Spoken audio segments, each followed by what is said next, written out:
नमस्कार दोस्तों, आप देख रहे हैं एसके आवाज़। आइए, जिस तरीके से आरक्षण को तय हुआ है, आरक्षण तय होने के बाद में जैसे ही पहेड़ी में घमासान मच चुका है राजनीतियों में लेकर के, ऐसे ही इसी संबंध में हम पहेड़ी से एक प्रत्याशी हैं आरिफ एडवोकेट साहब, जिनसे हम वार्ता करेंगे और उनसे पूछना चाहेंगे कि जिस तरीके से आरक्षण तय हुआ है वैसे ही घमासान मचा है राजनीतियों में। आखिरकार अनारक्षित सीट आने के बाद में क्या खुशी अलग होती, और पिछड़ा महिला वर्ग जब आई है तो क्या है ऐसा राजनीति में, जानना चाहेंगे।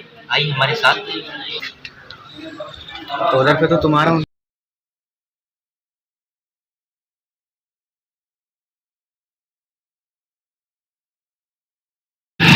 मिलते हैं आरक्षण से पूछना चाहेंगे कि जैसे ही राजनीति में आरक्षण तय हुआ है, महिला पिछड़ा वर्ग आई है, क्या आरक्षण आने पर खुशी अलग होती है या महिला सीट आने पर लोगों को चेहरों पर एक खुशी का एक अलग नजरिया देखने को मिल रहा है? क्या है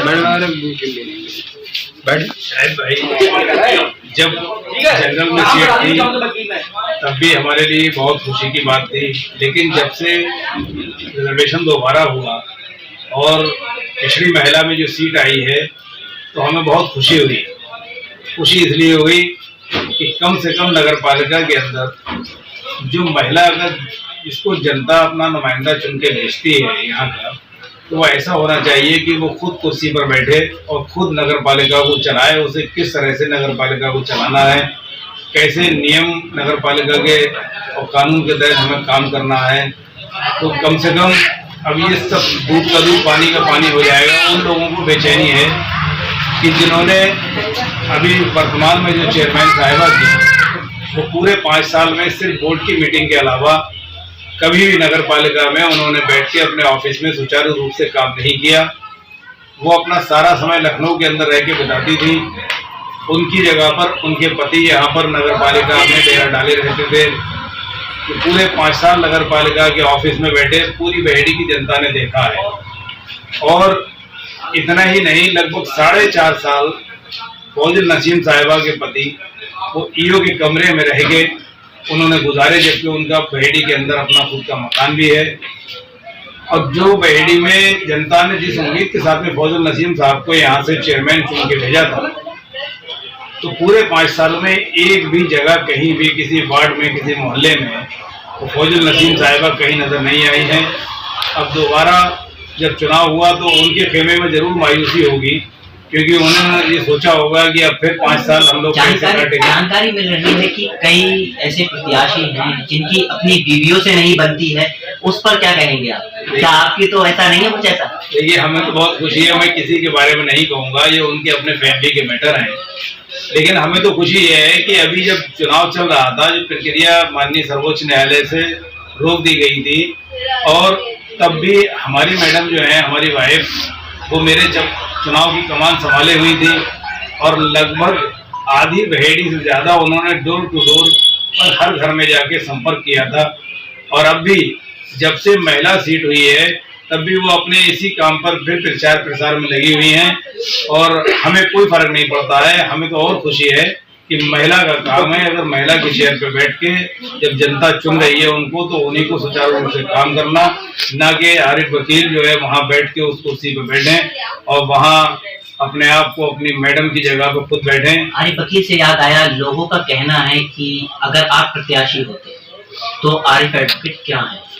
कई लोग ऐसे मुद्दे देते हैं कि जनता उनको नकार रही है या जनता, कई ऐसी बातें हैं जो मैं नहीं कह पाता हूँ, तो उस पर क्या है? क्या आखिरकार आपके ऊपर कोई फर्क पड़ेगा महिला सीट आने से, या आप होते तो ज्यादा वोट होते, या अब जनता साथ देगी? नहीं, मुझे तो कोई फर्क नहीं पड़ता है, महिला सीट होने से भी कोई फर्क नहीं है। और मुझे खुशी हुई है, कम से कम जो सरकार ये चाहती है, जो हमारे संविधान में एक बराबरी को महिलाओं का भी दर्जा दिया गया है, तो उनको भी जो अधिकार मिले हुए हैं वो अपने अधिकार का इस्तेमाल करें। मैं चुनाव लड़ता तब भी वही होता, अब वो चुनाव लड़ेंगी तो हम एक और एक मिलकर 11 होके और मेहनत करेंगे और ज़्यादा अच्छा रहेगा। रहा सवाल मेरा व्यक्तिगत, तो मुझे पूरी बहेड़ी जानती है। मैं इंशाअल्लाह ताला उम्मीद ये करता हूँ कि जो चुनाव आने वाला है इसमें मैंने कभी हिंदू मुस्लिम की कोई बात नहीं की है, तो मुझे हिंदू समाज का वोट भी, सिख समाज का वोट भी 3 से 4 हज़ार वोट मिलेगा, मुझे पूरी उम्मीद है। हर वार्ड में मेरे अपने लोग हैं, मेरी टीमें हैं, वो सब लगी हुई हैं। तो जिसको हिंदू और मुस्लिम सब पसंद करें वही चुनाव यहाँ पर जीतेगा। मैंने हमेशा कभी भी, चाहे जो भी मसले रहे हों, मैं सन 92 से समाजवादी पार्टी का, जब से समाजवादी पार्टी बनी है तब से लेके आज तक समाजवादी पार्टी में हूँ। मैंने नगर अध्यक्ष के रूप में रह के बेहड़ी में समाज सेवा का काम किया। मैंने, जब मुझे विधानसभा का अध्यक्ष बनाया गया तो 7 साल विधानसभा के अध्यक्ष पद पे रह के लोगों में सेवा करने का मुझे मौका मिला।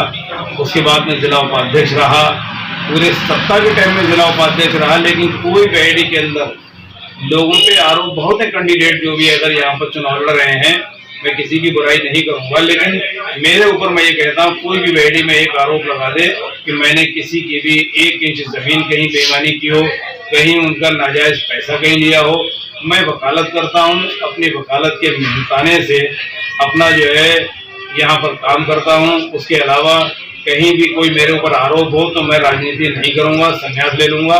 मुझे तो जनता की सेवा करना है।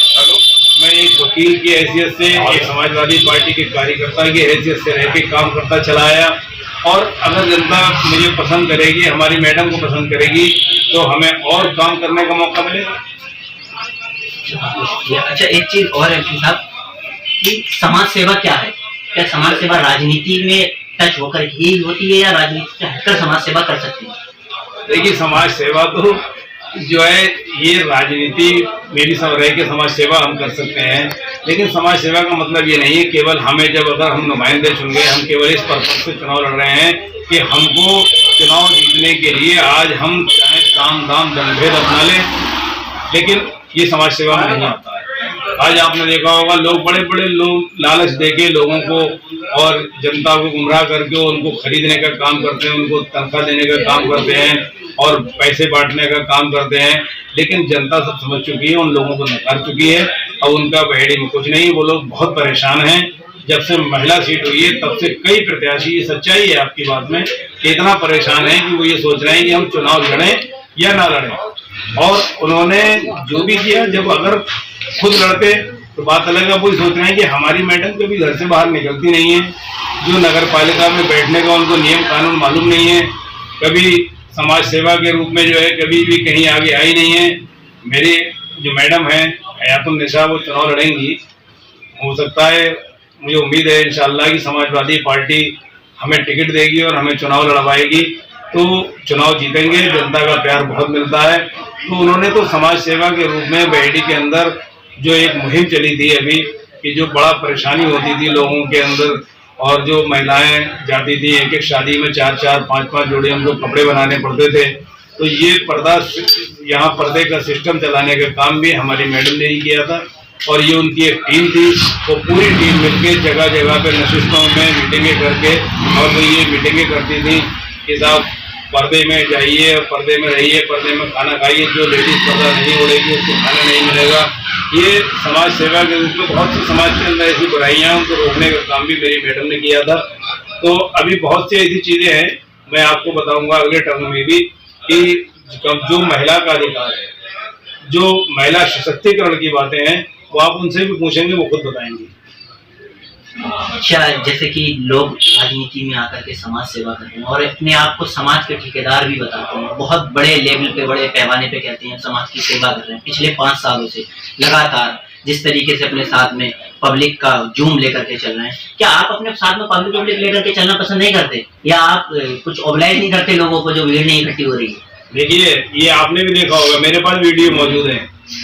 आज अगर जिस दिन से चुनाव डिक्लेयर दोबारा, जब जिस रिजर्वेशन के जिस दिन हुआ है, तो उस दिन भी आपने देखा होगा, अब भी आपने देखा होगा, केवल बच्चों को लेके उनकी मोटरसाइकिलों में अगर 100-100 रुपए का पेट्रोल डला के और 50-50 रुपए उनको दे के, और केवल एक अपना नारे लगवाना, जो लोगों को एक परेशानी पैदा करना कि साहब नमाज हो रही है और उसके बाद जो नारे लगते हुए जा रहे हैं, उड़दन काटना, ये सब क्या है? जनता जो है बहुत समझदार है, ये बेहड़ी के बहुत शरीफ लोग हैं, भोले वाले लोग हैं, ये सब जानते हैं और उन्होंने सबकी कार्यशैली देखी है। मैं तो मंजूर अहमद विधायक जी के शागिर्दों में से हूँ और उनके साथ रह के मैंने तब से राजनीति की शुरुआत की थी और बहुत कुछ उनसे सीखा है।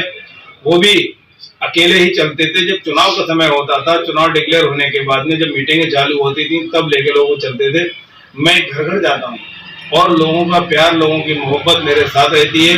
केवल ये दिखावा नहीं है कि हमने कुछ लोगों को तनख्वाह देके या कुछ लोगों को अपने गुंडागिर्दी दिखा के अपने को बदमाश साबित करने के लिए पिस्टल और राइफलें लेके अगर चलना, तो जिस इंसान को अगर इतना डर लगता हो जनता से और संगीनों के साए में रहना पसंद करता हो, तो उसे जनता क्या पसंद करेगी। और उन लोगों को देख भी लिया है लोगों ने कि आज हम समाज में जा रहे हैं, हम कब्रिस्तान जा रहे हैं, हम नमाज पढ़ने के लिए जा रहे हैं, हम किसी के फातिहा में जा रहे हैं, तो हमारे वो राइफलधारी खड़े हुए हैं, पिस्टल लगाए खड़े हुए हैं। ये क्या तरीका है। अगर समाज सेवा हम कर रहे हैं तो हम बेखौफ होकर निडर होकर करें। अरे हम जब हमें किस बात का डर है, जिस जनता से हम डर रहे हैं तो वो जनता हमें डर रही, तो हमें कोई अधिकार नहीं है समाज सेवा में का नाम देने का और चुनाव लड़ने का और राजनीति करने का। मैं हमेशा उस पर विश्वास करता हूँ। मैंने अभी लास्ट टाइम में ये जब चुनाव की प्रक्रिया तेज चल रही थी तो मैं कम से कम बहेड़ी के 25 वार्डों में मीटिंगें कर चुका था और मेरा ये नियम था कि जिस वार्ड में जाऊंगा उसी वार्ड के लोग होंगे मेरे साथ, शहर के जिम्मेदार लोग, हर बिरादरी के, कुरैशी समाज के लोग, सैदी समाज के लोग, रंगरेज समाज के लोग, अंसारी समाज के लोग, पठान समाज के लोग, सलमानी समाज के लोग, यानी जितनी बिरादरियां हैं बहेड़ी में, सारी बिरादरी के जिम्मेदार लोग मेरे साथ एक एक रहते थे केवल। और जहां हमने मीटिंग की केवल 8 या 10 लोग हम पहुंचे।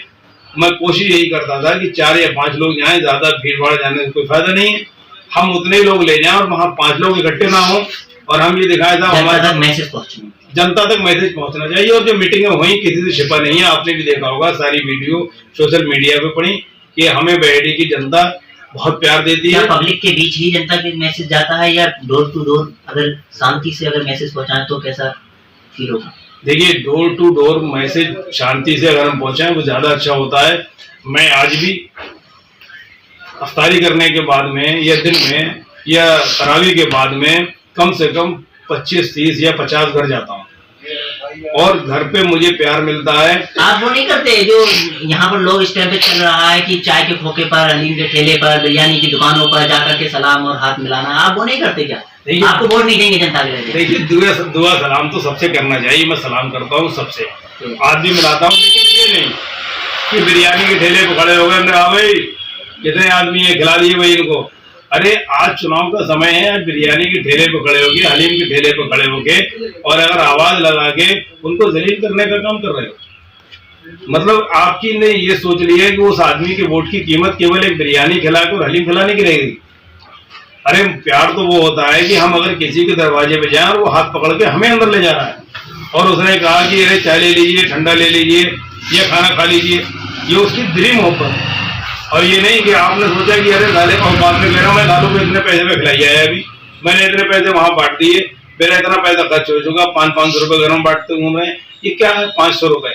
आज 500 रुपए देके तुम भोली भाली जनता को 10 घर दे आए और पूरी बस्ती को बदनाम कर दिया, या एक छोटा मोटा गिफ्ट बांट दिया और उसके बाद बदनाम कर दिया कि हमने वो बस्ती खरीद ली। तो ये दलील करने का काम कर रहे हैं। आप अगर किसी को दे रहे हो, समाज सेवा वो होती है कि अगर इस हाथ दो इस हाथ को पता ना लगे। ये हमारी शरीयत का हुक्म भी है, हमारे हुजूर का फरमान भी है, अल्लाह का फरमान भी है कि अगर आप किसी की सेवा कर रहे हो तो खामोशी से करो, किसी को जाहिर नहीं होना चाहिए। अगर तुमने एक किसी को कपड़े अगर एक जोड़ दे दिए या किसी को जरा सा आटा और चावल, 2 किलो गेहूं और 2 किलो चावल दे दिए, तो एक थैला हाथ में लेकर फोटो खिंचाने का वीडियो बनवा के उसको भी दलील कर रहे हो। ये समाज सेवा नहीं है, ये समाज सेवा नहीं है, ये दिखावा है, छलावा है। ये ना यहाँ कहीं ऐसा तो नहीं कि आप नहीं कर रहे हैं ये सब, तो इसलिए लग रहा है लोगों के लिए यूज करने लगे। आप देख लीजिए कि अभी मैं आपको बताऊंगा, लोग वो कहते हैं कि मैं ही सबसे बड़ा समाज सेवी हूँ, मैं समाज की सेवा कर रहा हूँ, मेरे बराबर कोई समाज की सेवा नहीं कर रहा। क्या दिखावे से समाज सेवा आप करना पसंद नहीं करते? देखिए, आप जो कहना चाह रहे हैं, मैं नाम नहीं लूंगा किसी का, अब से पहले कहाँ थे वो? अब चुनाव आ गया, चुनाव में 2 महीने, 4 महीने, 6 महीने से या साल भर से तुम लोगों के बीच में सक्रिय हो गए और ये दिखा रहे हो जब बहेड़ी जनता नकार चुकी है।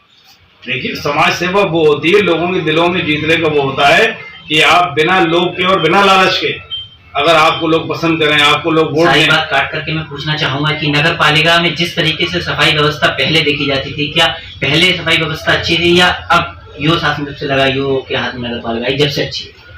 पिछली बार में तो आपने देखा होगा, अभी जो 5 साल रहे हैं उन 5 साल में कूड़े के एटम्बार लगातार लोगों ने इतनी शिकायतें की हैं कि आप अभी चले जाइए धोबी तालाब के पास में, आप देखें वहां पर भी कूड़े का ढेर लगे हुए। क्या स्थिति है?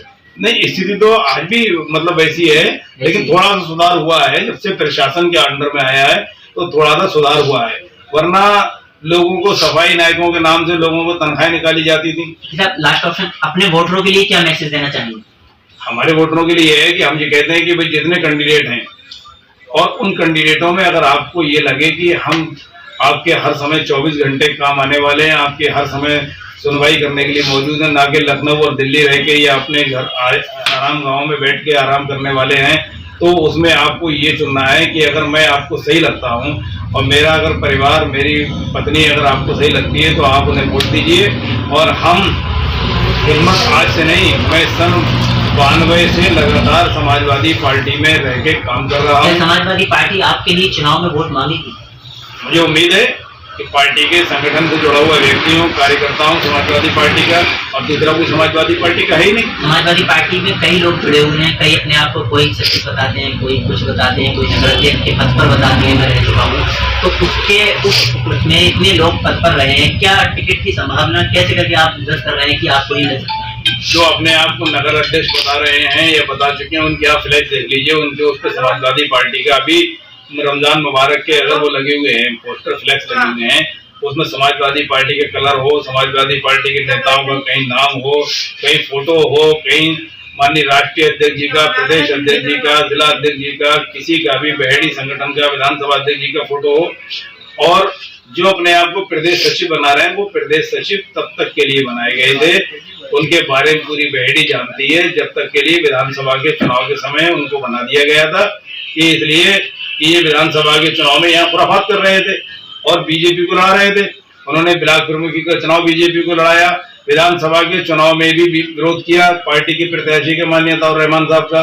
विधानसभा चुनाव के बाद एमएलसी का चुनाव आया, उसमें भी बीजेपी को वोट पड़वाया, और आज भी भारतीय जनता पार्टी से मिलकर वो भारतीय जनता पार्टी को फायदा पहुंचाने का काम करते हैं। यहाँ के कद्दावर नेता, यहाँ के समाजवादी पार्टी के नेता माननीय अताउर रहमान साहब विधायक जी हैं, उनका खुलेआम विरोध करते हैं, समाजवादी पार्टी का विरोध करते हैं। कभी भी मतलब कोई भी नगर की मीटिंग हो, विधानसभा की मीटिंग हो, जिले की मीटिंग हो, प्रदेश की मीटिंग हो, कहीं आपने उनको देखा हो किसी मीटिंग में, पार्टी के किसी कार्यक्रम में शामिल होते हुए देखा हो? आज समाजवादी पार्टी का पूरा एक लहर है पूरे शहर के अंदर, पूरे प्रदेश के अंदर, सब जगह समाजवादी पार्टी का बोलबाला है। तो ये सोच रहे हैं कि समाजवादी पार्टी का नाम लेके हम लोगों के बीच जा सकते हैं, लेकिन पार्टी सब जानती है, नेता सब जानते हैं कि कौन कैसा है, कौन समाजवादी पार्टी का वफादार सिपाही है, कौन यहाँ से चुनाव जीत सकता है। ऐसे लोगों को जिन्होंने जनता ने जिनको नकार दिया, उनको पार्टी टिकट नहीं देगी। मुझे उम्मीद है कि मैं पार्टी के वफादार सिपाही और कार्यकर्ता होते हुए और समाजवादी पार्टी के नीतियों पर काम करते हुए मुझे समाजवादी पार्टी हमारी मैडम को टिकट देगी और चुनाव भी जीतेंगे इंशाल्लाह। जी सर, अभी आपने बताया कि शहीद मंजूर विधायक साहब के साथ में आपने काम किया है और शागिर्द बताया आपने राजनीति में, वैसे ही उनके पुत्र लड़ रहे हैं चुनाव। क्या वजह रही जो आपने अपना अलग रास्ता चुना और उनके पुत्र का साथ नहीं दे रहे हैं? क्या आखिरकार आपके जो विचार हैं वो मिल नहीं रहे हैं, या मंजूर विधायक साहब से विचार नहीं मिल रहे? नहीं, मंजूर विधायक साहब बहुत अच्छे आदमी थे। विधायक जी अल्लाह उनको जन्नत नसीब करे, बहुत बढ़िया इंसान थे, नेक इंसान थे। वो जानते थे हमारी कौम का दर्द, मुसलमानों का दर्द, लोगों की अच्छाई बुराई के लिए खड़े रहते थे। लेकिन जो उनके वारिस हैं, एक राजनीतिक वारिस होते हैं और एक संपत्ति के वारिस होते हैं, उनमें फर्क होता है। माननीय नेताजी मुलायम सिंह यादव जी, चौधरी चरण सिंह जी देश के प्रधानमंत्री जी थे, तो उनके वो वारिस थे। उनके बेटे चौधरी अजीत सिंह और उनके अब पोते हैं जयंत चौधरी जी। तो नेताजी को राजनीति में विरासत जो मिली वो चौधरी चरण सिंह जी से मिली। इसी तरीके से हम मंजूर विधायक जी के वारिसों में से हैं, राजनीतिक वारिसों में से, और जो उनकी संपत्ति के वारिस हैं उनके बेटे हैं। अब वो क्या करते हैं उन्हें सब पता है। जिनके परिवार में 3 बार एमएलए रहे हों, जिनकी मालदा यहाँ की चेयरमैन रहे हों, जो स्वयं चेयरमैन रहे हों, जो स्वयं चेयरमैन रहे हों, और पिछली बार चुनाव में जब महिला सीट हुई तो उन्होंने अपने बेटे की शादी की निकाह किया और उनको चुनाव लड़ाया। और उन्होंने चुनाव लड़ाया तो जनता ने उनको 5,000 से भी कम वोटों पे लाके छोड़ दिया। और अब कोई उन्होंने ऐसा काम नहीं किया है कि जिससे जनता जो है उनको पसंद करती हो या उनको आगे बढ़ाए। यहाँ बहेड़ी का इतिहास है कि जिसका ग्राफ नीचे गिरा है तो वो नीचे ही चलता चला गया है। चाहे आप अंबा प्रसाद जी के टाइम देख लीजिए, उनके परिवार में आज कोई भी राजनीति में प्रधान या जिला पंचायत सदस्य तक नहीं है। हरी बाबू गंगवार जी यहाँ पर 2 बार विधायक रहे, उनके परिवार में कोई नहीं है। मौलाना रफीक साहब मौलाना शफीक साहब यहाँ रहे, उनके परिवार में आज कोई प्रधान और कोई भी नहीं है। और जमील साहब यहाँ पर 2 बार चेयरमैन रहे और उसके बाद मैं भी चुनाव लड़ा था, वो उनके इस मुकाबले पे तीसरा चुनाव जब लड़े तो वो मुझसे भी कम वोट उन्होंने पाए। तो यहाँ पर जिसको गिराफ गिरा है वो कभी उठा नहीं है। जनता के लिए सक्रिय रहना आज के लिए जरूरी है। आपके थाने में, आपके तहसील में काम आना जरूरी है। हम जनता के बीच रहते हैं, 10 बजे सुबह यहाँ के 5 बजे 6 बजे तक तहसील रहते हैं, उसके बाद घर पे, और फोन नंबर सबके पास है, आदमी कॉल करता है, तैयार खड़े रहते हैं। घर बैठ के अब राजनीति नहीं होती है और वो नकार चुकी है जनता। इसलिए मैंने कहा कि हम मंजूर साहब से हम ये सीख चुके हैं और उनके जो संपत्ति के वारिस हैं उनके बारे में मुझे कुछ नहीं कहना है। वो आपको मालूम है जनता नकार चुकी है, अब उनका कहीं कोई जनाधार नहीं है। बहुत शुक्रिया। सबके प्रत्याशी आरिफ साहब थे, इन्होंने अपनी बात बताई और जिस तरीके से बताया आरक्षण तय होने के बाद में जैसे लोगों में घमासान मचा और जिस तरीके से राजनीति को लेकर के लोगों में एक उत्साह नजर आ रहा था, जैसे कि अनारक्षित सीट आने पर, महिला सीट आने पर जैसे लोगों की राजनीति ठंडी पड़ गई है, वैसे ही इन्होंने अपने बारे में बताया हमें। और इन्होंने बताया कि इनके वोटर, इनके सपोर्टर क्या कर रहे हैं इनके लिए, और ऐसे ही लगे रहे, ऐसी जानकारी के साथ हमारे साथ जुड़े रहें। एसके आवाज़ अपने सहयोगी के साथ में शाहिद अंसारी।